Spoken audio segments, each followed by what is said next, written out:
অজিত পাল প্রশ্ন করেছেন, life line রেখা যদি নিচের দিকে মৎস্য সাইন সৃষ্টি করে তাহলে কেমন রেজাল্ট দেয়? দেখতে হবে এটা আমাদের লাইফ লাইন এবং নিচের দিকে এসে মৎস্য সাইন হয়ে গেছে। এক্ষেত্রে প্রথম যে বিষয়টা দেখা দরকার যে মৎস্যের লেজ যেন উপরের দিকে না থাকে, মুখ যেন নিচের দিকে না থাকে। লেজ যেন নিচের দিকে থাকে এবং মুখ যেন উপরের দিকে থাকে, তবেই কিন্তু ভালো রেজাল্ট দেবে, না হলে নয়। যদি এই লাইনটা বুধের দিকে মুখ করে থাকে তাহলে বুধ সম্পর্কিত ভালো রেজাল্ট দেবে, রবির দিকে মুখ করে থাকলে রবি সম্পর্কিত, শনি এবং বৃহস্পতির দিকে মুখ করে থাকলে সেই সম্পর্কিত। যদি এটা বুধের দিকে মুখ করে থাকে তাহলে ব্যবসায়ের ক্ষেত্রে ভালো রেজাল্ট দেয়, যদি এটা রবির দিকে মুখ করে থাকে তাহলে চাকরি বিষয়ক ভালো রেজাল্ট দেয়, যদি শনির দিকে মুখ করে থাকে তাহলে মোটামুটি কর্মের দ্বারা উন্নতি এবং ভালো কর্মের দ্বারা উন্নতির যে প্রয়াস বা প্রচেষ্টা ইনি করে থাকবেন সেই বিষয়ে, বৃহস্পতির দিকে মুখ করে থাকলে শিক্ষকতা বা সেই সংক্রান্ত পেশার সাথে যুক্ত থেকে উন্নতির যে বিষয় সেটা কিন্তু বুঝিয়ে দেয়। এবার আরো একটা প্রশ্ন আছে, আদিতি মন্ডল প্রশ্ন করেছেন, লাইফ লাইনের বাঁ পাশে যদি তিল থাকে তাহলে কি রেজাল্ট দেয়?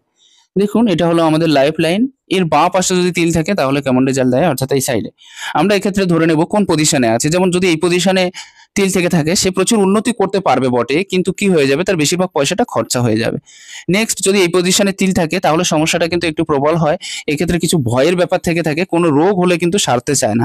নিচের পজিশনেও যদি তিল থেকে থাকে তাহলে পোকামাকড়, কুকুর ইত্যাদির কামড় থেকে বাঁচার দরকার আছে।